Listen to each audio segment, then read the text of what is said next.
What is up, everybody? So today I'm going to be doing an E28 subframe on the E12. I had briefly mentioned this in the intro video to this car, but I'll give you a quick rundown on what I'm doing. This is a subframe from an E28. I got new bushings for it. I got these Power Flex bushings. I will show you how to remove those and install these. It's very easy. If you don't know how, you literally just take a torch and you melt those bad boys out.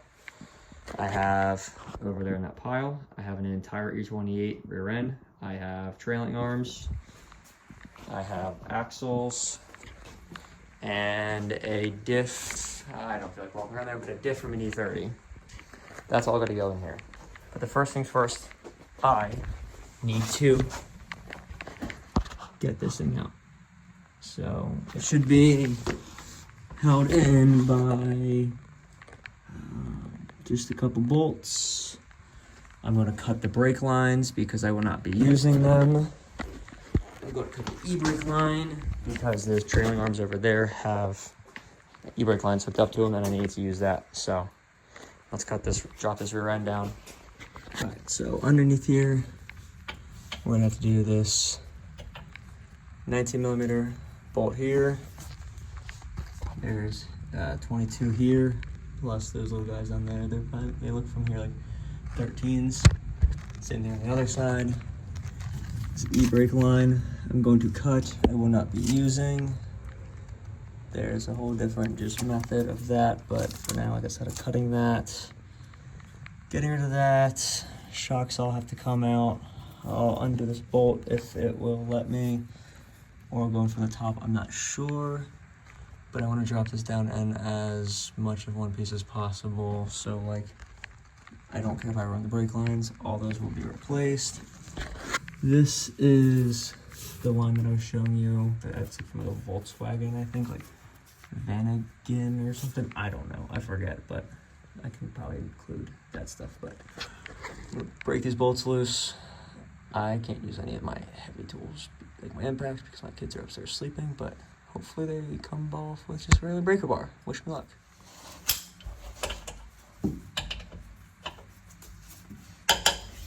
Oh, that was actually literally not tight. I mean, it was tight, but much easier than expected.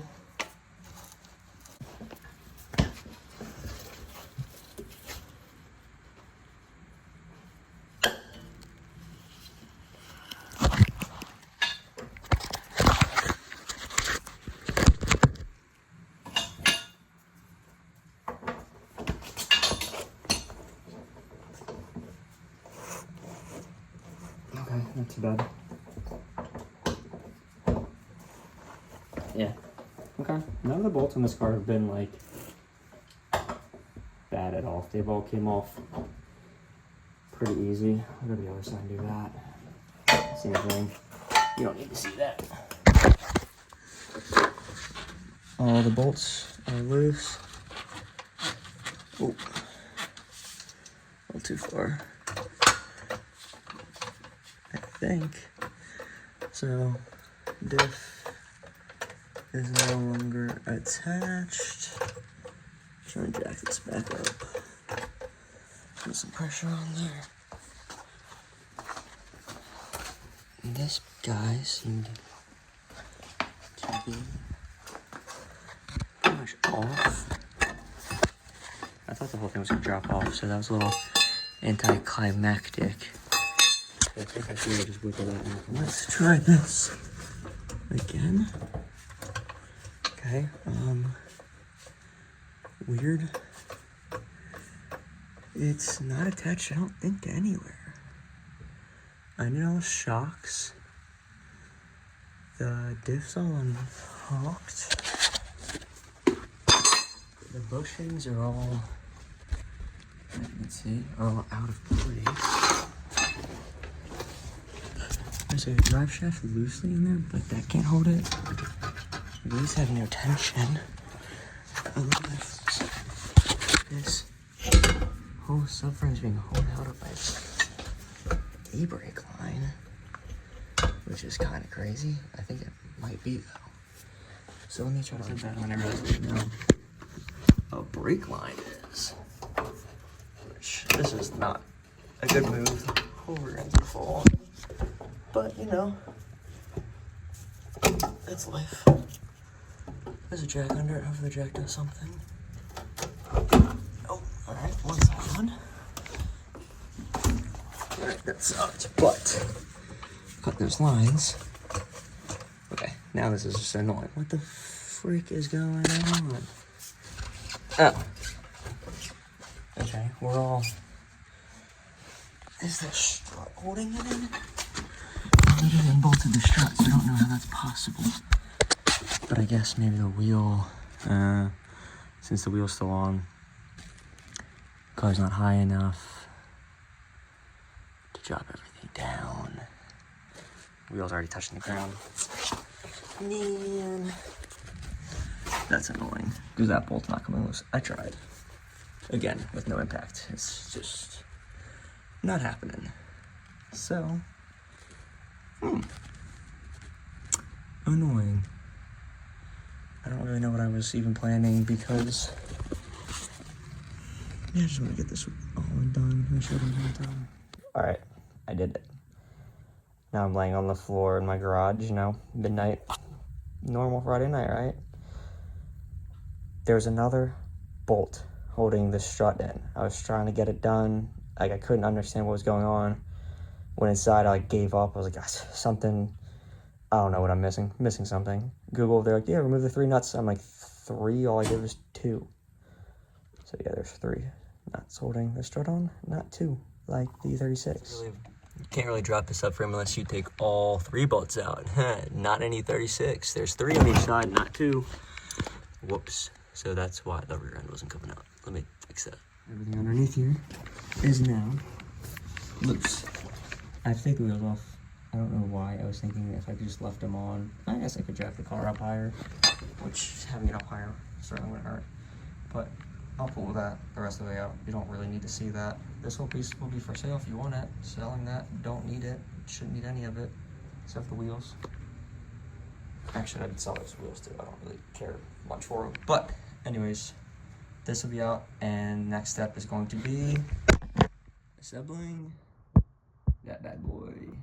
Stay tuned. All right, so the subframe is now out. Now it's time to prep the E28 subframe to put in. First things first, I gotta get out the bushings that are in it. I don't know if you've ever dealt with these BMW bushings. I always just take a torch to them. This one's already like pretty much gone, but torch to them, catch them on fire, and they just will drop right out. So I'll do that now.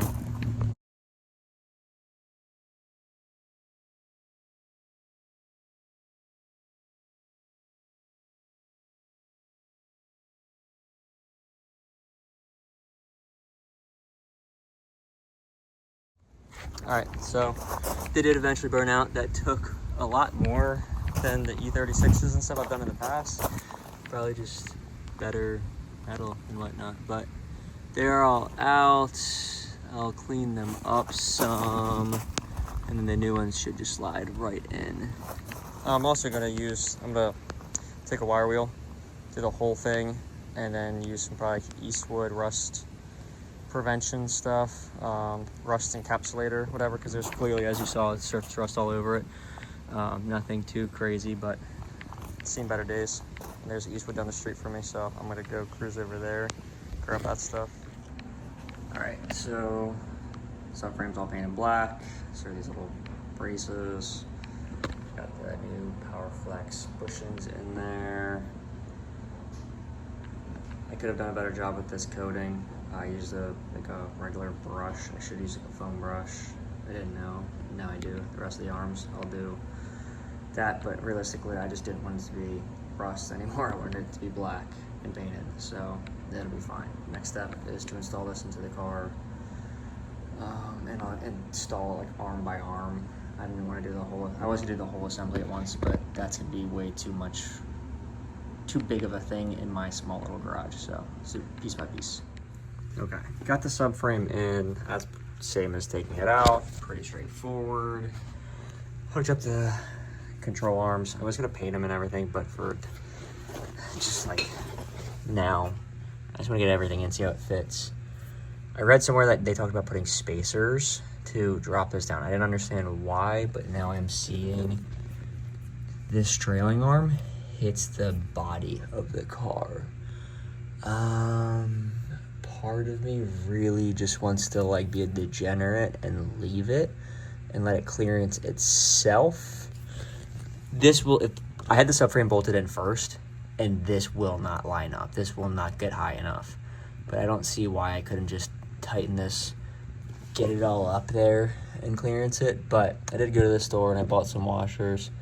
So I guess I will give that a go. Doesn't need much, just a little bit. So I'm gonna drop it back down, put some washers on there, and do it again. Also, while you're underneath here, it's probably a good idea to replace this fuel filter. It's like super accessible. Fuel filter and fuel pump. They're both like right here. It's kind of a no-brainer. You're working on a 50-year-old car, replace those things. Realistically, I'm torn. I have a brand new one right here that I bought, but this one also looks, it's hard to see, brand new. So I might hold off. I mean, I'm sure at some point I'll need it, but for now, I think I'm probably just gonna skip it because it'll still be easy to get to later in life. All right, so this is the part number for this brake line. I just installed it.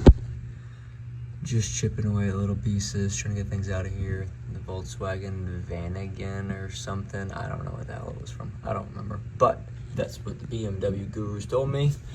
And it fits, seems fine. So you go to the other side now. All right, well, it's me again from the future. I don't know why I do this to myself, but I start just like fixating on these projects. And then I realized I didn't film a single thing, or if I did, I later deleted it and then whatever. Here I am. The whole rear end is in. I swapped the plate, the back plate, with the E28 center mount. Bolts up. There is oil in it. If you know me, I once had a diff sitting in my backyard. All the oil drained out from like the weep hole. Didn't think about it, put it in, drove the car. Diff locked up on me going like 70 miles per hour down the highway. Terrifying. Axles are in. I had to make a bunch of these little spacers. For whatever reason, I didn't get them. The E36 ones, I think, were what I ended up using, but I don't know. I kind of had to make these. I had to modify a bunch of spacers because they are required on both sides. So I made a bunch of those spacers. I used the like Condor mounts, I think. I can't remember which brand, but they thread into the diff. These things right here, not mounts, but they thread into the diff to make install easier, and it definitely helped. So whole rear end is in. All right, so I did end up replacing fuel pump and filter, dropped the gas tank, cleaned it. This is what I was confused about. I had to like make these e-brake lines. They're kind of scratchy. That's actually a dipstick from the M30.